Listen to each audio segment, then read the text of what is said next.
அநேக காரியங்களை குறிச்சு நீ ரொம்ப கவலைப்பட்டு கலங்கிக்கிட்டு இருக்க. ஆனா உண்மையிலேயே தேவையானது ஒன்றே. என் வார்த்தைகளை கவனிக்கிறதே எனக்கு சேவை செய்யறதுக்கான சிறந்த வழின்னு சொல்லுவேன். உன் சகோதரி மரியாதை தெரிஞ்சுக்கிட்டா, அவளை விட்டு எடுக்கப்படாத நல்ல பங்கு அவ தெரிஞ்சுக்கிட்டா. எடுக்கப்படாததா? உன்னோட உணவு, நீ செய்யற சேவை, அதெல்லாம் அருமையானது. அதெல்லாமே மறைஞ்சு போயிடும். உலகத்தின் மற்ற காரியங்கள் மாதிரி என்னோட வார்த்தைகள்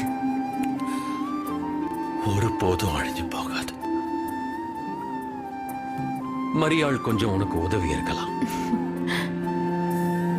மார்த்தாவோட சேவையா இருக்கிற அற்புத உணவை நான் நிச்சயமா வீணாக்க விரும்பல. அதனால நாம அவளுக்கு நன்றி சொல்லிட்டு சாப்பிடலாம்.